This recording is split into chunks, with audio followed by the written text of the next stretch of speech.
In the last unit of chapter, we are going to discuss about structure of atom and the discoveries which were made to project the structure of atom. Now, we know that atom consists of three subatomic particles, that is protons, electrons and neutrons. When the scientists they discovered these particles, the next question in front of them was, how is the structure of atom, or how these particles are placed inside the atom? To answer this question, the first theory was put forward by a scientist named as Sir J.J. Thompson. Now, this model which was given by Sir J.J. Thompson, it is also called as a plum pudding model. He said that the way we are having dry fruits placed in plum cake scattered, similarly in an atom, positive and negatively charged particles, that is protons and electrons, are randomly scattered inside the atom. This theory was approved for a long time, but then later it was discarded and a new theory which was put forward by Rutherford was accepted, and it is the same theory or the same model of atom that we follow even until the date. Now, what Rutherford did, it is also known as gold foil experiment. Now, the setup of the experiment was something like this. He took a gold foil and then he bombarded that gold foil with a source of alpha particles. So the rays that you are seeing from here, these are nothing but alpha particles. He ejected alpha particles on the gold foil and he checked that what is the behavior of these alpha particles on the gold foil once they go out from the gold foil. The first alpha ray that you can see, it goes undeviated from the gold foil. The second ray, it is deviated in some angles, whereas the third ray, it turns back in 180 degrees. Based on the same observations, he concluded about the structure of atom one by one.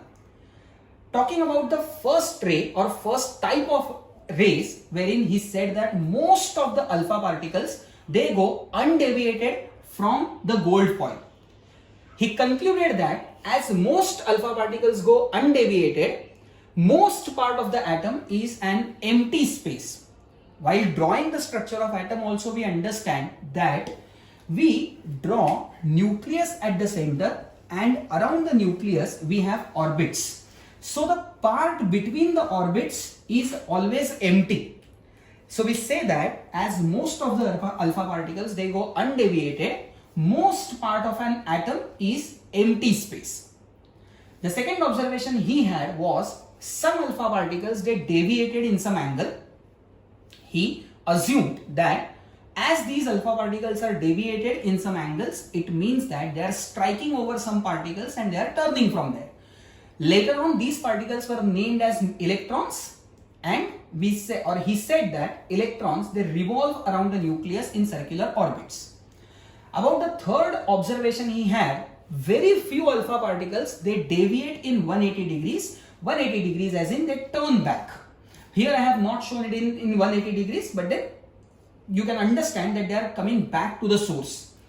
He said that as very few alpha particles, they are turning back from this in 180 degrees, he assumed that they are striking on a hard surface. It was later named as nucleus. So we say that atom consists of a hard central part, which is nucleus, which we draw like this.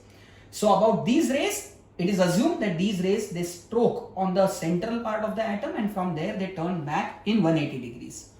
Based on these three observations, he made the conclusions about the structure of atom, and as I said, the same structure of atom is what we are following until now.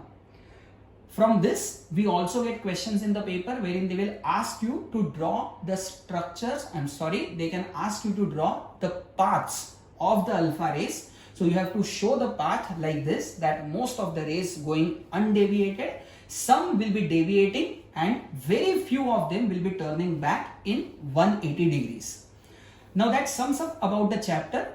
what we will be doing is, in the next recording, we will be solving numericals based on half-life of radioactive samples. In the same discussion, we will also consider, or we will also discuss about background radiation, because in numericals we have to take in consideration the existence of background radiation. Thank you.